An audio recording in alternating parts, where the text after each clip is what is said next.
እስጢፋኖስም ጸጋንና ኃይልን ተሞልቶ በሕዝቡም መካከል ድንቅን ታላቅ ምልክትን ያደርግ ነበረ። አንዳንዶችም ተነስተው እስጢፋኖስን ይከራከሩት ነበረ። ይናገርበት የነበረውንም ጥበብና መንፈስ ይቃወሙ ዘንድ አልቻሉም። በዚያን ጊዜ በሙሴ ላይ በእግዚአብሔርም ላይ የስድብን ነገር ሲናገር ሰምተነዋል የሚሉ ሰዎችን አስነሱ።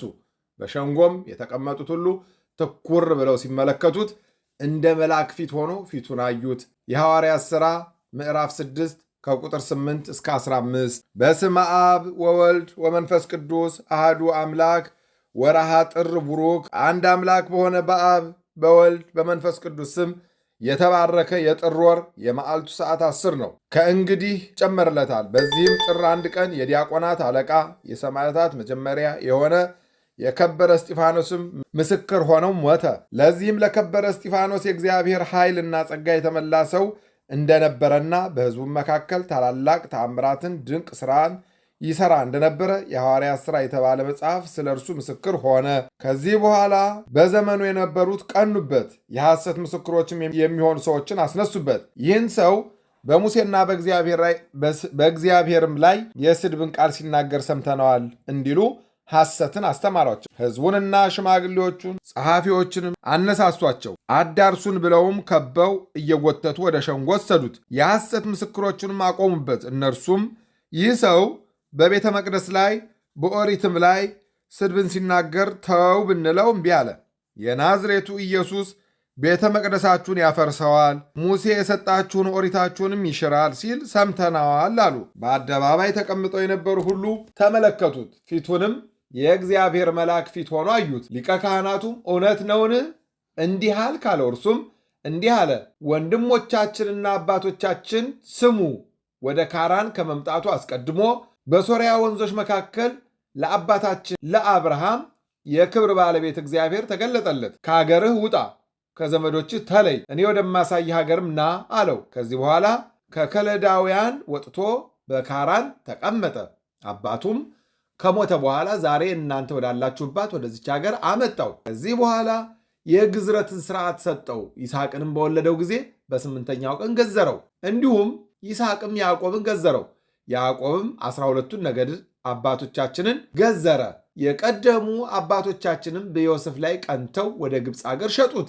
እግዚአብሔር ግን አብሮት ነበረ፣ ከመከራው ሁሉ አዳነው። ከግብፅ ንጉሥ ከፈርዖን ፊትም ዕውቀትን መወደድን ሰጠው። በግብፅ አገር ሁሉና በቤቱ ሁሉ ላይ ሾመው። ነገርም በማስረዘም በሰለሞን እጅ እስከተሰራችው ቤተ መቅደስ ያለውን ተረከላቸው። ከዚህ በኋላ ድምፁን ከፍ ከፍ አድርጎ እናንተም እንደ አባቶቻችሁ ዘወትር መንፈስ ቅዱስ የምታሳዝኑት፣ አይነ ልቡናችሁ የታወረው፣ እዝነ ልቡናችሁ የደነቆረው አንገተ ደንዳኖች አላቸው። አባቶቻችሁ ከነቢያት ያላሳደዱት ያልገደሉት ማን አለ?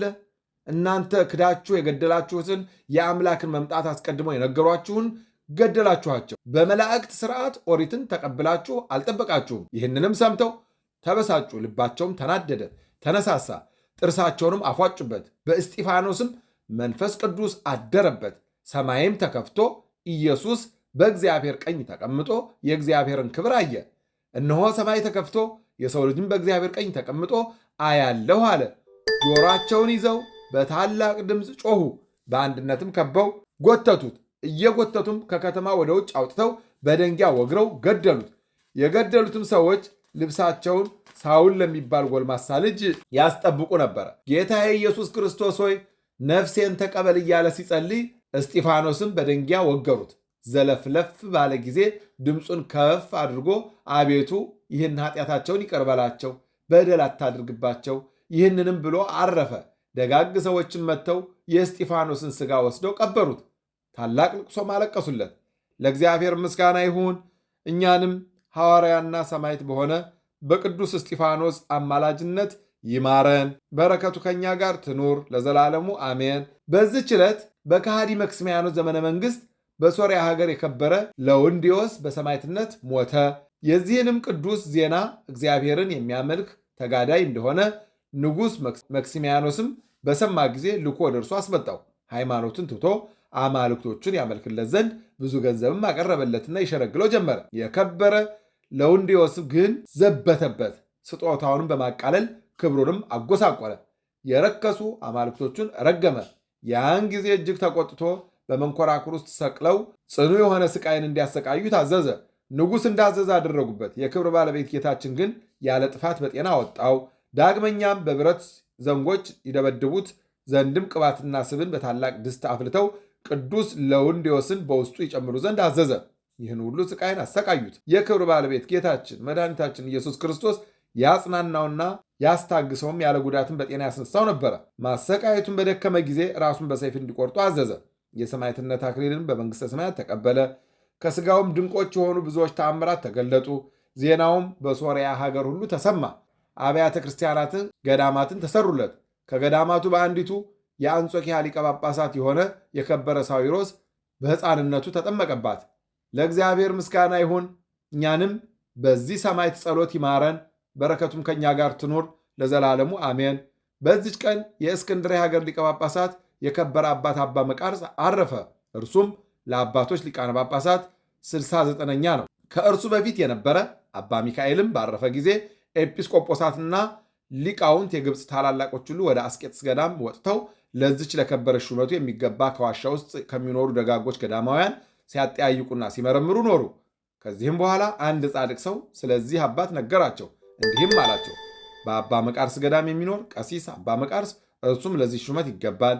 በዚያን ጊዜ ፈልገው ያዙት። እርሱም ለዚች ሥራ የማልጠቅም በደለኛ ነኝ እያለ ሲጮህ ያለ ፈቃዱ አስረው ወሰዱት። ሊቀ ጵጵስናም ሾሙት እንጂ እርሱ የሚላቸውን ቃሉን አልሰሙትም። ከዚህ በኋላ የሊቀ ጵጵስናውን ሥራ መስራት ጀመረ። ከግብፅ አገር ከሁሉ ቦታ ኤጲስቆጶሳትን፣ ካህናትን ሾመ። ብዙዎች አብያተ ክርስቲያናትንም አደሰ። ጊዜውም ያለ ሐዘን የጤንነትና የሰላም ጊዜ ነበረ። ሹመቱም 27 ዓመት ከ41 ቀን ኖረ። እግዚአብሔርንም አገልግሎ በሰላም አረፈ። ለእግዚአብሔር ምስጋና ይሁን። እኛንም በዚህ አባት ጸሎት ይማረን፣ በረከቱም ከእኛ ጋር ትኑር ለዘላለሙ አሜን። በዚህች ዕለት የከበሩ የአክሚም ሰማዕታት የምስክርነታቸው ተጋድሎ ፈጸሙ። ዜናውም እንዲህ ነው። አክሚም በሚባል አገር ሹምም የሆነ አንድ ሰው ነበረ። በወርቅ በብር ባለጸጋ ነው። ስሙም አልሲድማሊዮስ ይባላል። ስማቸውም ዲዮስቆሮስና ሰከላቢዮስ የሚባል ሁለት ልጆችን ወለደ። እነርሱም ከጾምና ከመጸለይ ጋር እግዚአብሔርን በመፍራት አደጉ። አባታቸውም በሞተ ጊዜ ምንኩስናን ተመኙ። የእግዚአብሔርን መልአክ ተገልጦላቸው ወደ ገዳማዊ አባ ሙሴ ገዳም እንዲሄዱ አዘዛቸው። ሂደውም በዚያ መነኮሱ። ድንቆች ተአምራቶችንም እያደረጉ በብዙ ተጋድሎ ኖሩ። ከጥቂት ወራትም በኋላ ዲዮስቆሮስ ቅስና፣ ሰከላቢዮስም ዲቁና ተሾሙ። ዲዮቅልጥያኖስም የክብር ባለቤት ክርስቶስን በካደው ጊዜ ለጣዖታት የማይሰግዱ ክርስቲያኖችን ሁሉ ይገድል ዘንድ የእንዴናው ገዢ አርያኖስን አዘዘው። አርያኖስም አክሚም ከተማ በደረሰ ጊዜ ኤጲስቆጶሱን አባ ብኑድያስን የያዘውና አስሮ ወደ አገር ውስጥ ገባ። የእግዚአብሔር መልአክም ሚካኤልን ለዲዮስቆሮስና ለሰከላቢዮስ ተገለጠላቸው። ወደ መኮንኑም ሂደው የምስክርነት አክሊል እንዲቀበሉ ነገራቸው። እነርሱም ታኅሳስ 28 ቀን 24 መነኮሳት ሆነው ሄዱ። ወደ አክሚምም ከተማ ሲደርሱ በመድኃኒታችን በኢየሱስ ክርስቶስ ቤተ ክርስቲያን ውስጥ የከበረ የልደቱ በዓል ለማክበርና ስለከበረ ስሙ ይሞቱ ዘንድ የክርስቲያን ወገኖችን ከሴቶቻቸውና ከልጆቻቸው ጋር ተሰብስበው አገኟቸው። ኤጲስቆጶሱ አባ ብኑድያስም ከእርሳቸው ጋር ገባ። በማግስቱም አባ ብኑድያስ ቀደሰ። አጊዮስ ወደሚባለው በደረሰ ጊዜ መላእክት እንዲህ ብለው በታላቅ ድምፅ አመሰገኑ። ቅዱስ ቅዱስ ቅዱስ እግዚአብሔር አሸናፊ ፍጹም የጌትነት ምስጋና በሰማይና በምድር የመላ ነው። ያን ጊዜ መድኃኒታችንን በመሰዊያው ታቦት ላይ ተቀምጦ መላእክት በዙሪያው ቆመው ቁርባኑን እያነሳ በካህኑ እጅ ላይ በማድረግ የተሰበሰቡትን ሲያቆርባቸው ቅዱሳኑ አዩት። በዚያን ጊዜ መኮንኑ አርያኖስ ደረሰ። ተቆጥቶ ወደ ቤተ ክርስቲያን ገብቶ ስማቸው ብህዋፋና ውኒን የሚባሉ ሁለት የሀገር አለቆችን ይዞ ራሳቸውን በሰይፍ ቆረጠ። ከእነርሱም በኋላ ዲያቆናትን፣ ንፍቀ ዲያቆናትን፣ መዘምራንን፣ የቤተ ክርስቲያን ሹሞችን ደማቸው ከቤተ ክርስቲያን ደጃፍ ወጥቶ 20 ክንድ ያህል እስኪጎርፍ ሴቶችና ልጆቻቸውንም ሳያስቀር አረዳቸው። ከዚህ በኋላ ኤጲስቆጶሱን አባ ብኑድያስን፣ ዲዮስቆሮስና ሰከላቢዮስን ከእርሳቸው ጋር ያሉ መነኮሳትንም ከእርሱ ጋር ወሰዳቸው። ለጣዖትም ይሰግዱ ዘንድ ሸነገላቸው። እምቢ ባሉትም ጊዜ አጥንቶቻቸውን እስከሚታዩ ድረስ ይደበድቧቸው ዘንድ አዘዘ። የእግዚአብሔርን መልአክ ቅዱስ ሚካኤል ተገልጾላቸው አዳናቸው። የአርያኖስ የጭፍሮቹ ታላላቆች ኮሪዮንና ፊልሞን ከጭፍሮቹ 40 ሰዎች ይህንን ድንቅ ተአምር አይተው በክብር ባለቤት ጌታችን ኢየሱስ ክርስቶስ አመኑ። ወደ እሳት ማንደጃም እንዲጥሏቸው አዘዘ። ተጋድሏቸውንም ታኅሳስ 30 ቀን ፈጸሙ። ከተሰበሰቡትም ውስጥ ብዙዎቹ የሚያስገድዳቸው ሳይኖር በእውነተኛ አምላክ በክርስቶስ እናምናለን እያሉ ወደ እሳቱ ማንደጃ ራሳቸውን ወረው ምስክርነታቸውም እንደዚህ ፈጸሙ። ከዚህ በኋላ ጥር 1 ቀን ዲዮስቆሮስና ሰከላቢዎስ ታስረው ሳሉ የመላእክት አለቃ ቅዱስ ሚካኤል ተገለጠላቸውና ምስክርነታቸው እንዲፈጽሙ አበረታቸው። በነጋም ጊዜ ለአማልክት ስለመስገድ አርያኖስ ተናገራቸው። አይሆንም ባሉት ጊዜም የዲዮስቆሮስን ዓይኖቹን ያወልቁ ዘንድ አዘዘ። ቅዱሱ የወለቁ ዓይኖቹን አንስቶ ወደ ቦታቸው መለሳቸው። መኮንኑም ሉኪዮስ አይቶ ከሰራዊቱ ጋር በጌታችን በመድኃኒታችን በኢየሱስ ክርስቶስ አመነ። ወደ እሳትም ወረወሯቸው። ምስክርነታቸውንም ፈጸሙ። ከዚህ በኋላ የከበሩ ሰማዕታትን ይገድሏቸው ዘንድ አርያኖስ አዘዘ። ሲጸልዩም የክብር ባለቤት ጌታችን ኢየሱስ ክርስቶስ ተገለጠላቸው። ስማቸውን ለሚጠራ መታሰቢያቸውን ለሚያደርግ ገድላቸውን ለሚጽፍ ከቅዱሳን አንድነት ይቆጥረው ዘንድ ቃል ኪዳን ሰጣቸው። ከዚህ በኋላ ወታደሩ ቀርቦ የቅዱስ ዲዮስቆሮስን ራስ ቆረጠ። ሰከላቢዎስንም ከወገቡ ላይ ቆረጡት። 24ቱ መነኮሳቱም ከቁመታቸው ሰነጥቋቸው። በዚች በጥር 1 ቀን ሁሉም ተቆረጡ። ከዘመዶቻቸው የሆኑ ሳሙኤልም በአብ በወልድ በመንፈስ ቅዱስም በከበረች ቤተክርስቲያን ውስጥ ቀበሯቸው። በሀገረ አክሚም የተገደሉ ሰማዕታትም ቁጥራቸው 8140 ሆነ። ለእግዚአብሔር ምስጋና ይሁን። እኛንም በሁሉም ቅዱሳን ሰማዕታት ጸሎት ይማረን፣ በረከታቸው ከእኛ ጋር ትኑር ለዘላለሙ አሜን። በዚች ቀን ዳግመኛ በሰማዕትነት የተገደሉ አሉ።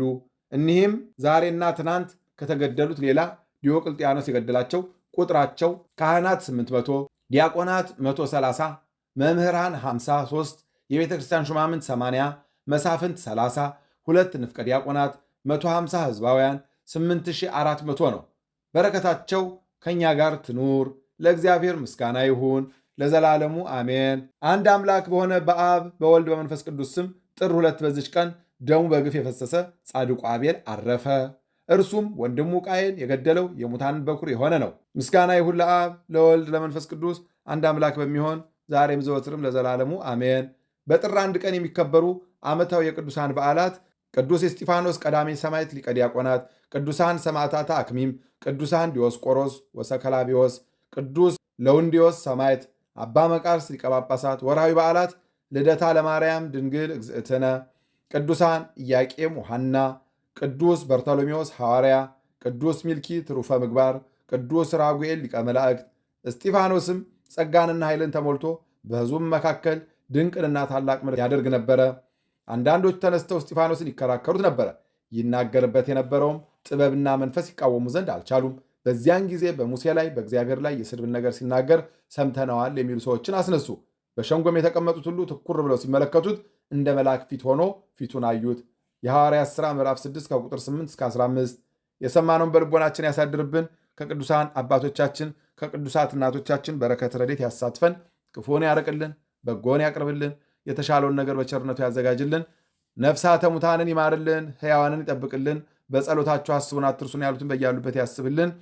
ከቅዱሳን ሰማዕታት ከቅዱስ እስጢፋኖስ ሊቀ ዲያቆናት በረከት ረድኤት ያሳትፈን። ወርሃ ጥርን በሰላም አስጀምሮ በሰላም እንዲያስፈጽመን ይቅርታውን ቸርነቱ እንዳያረቅብን የአምላካችን ቅዱስ ፈቃድ ይሁንልን።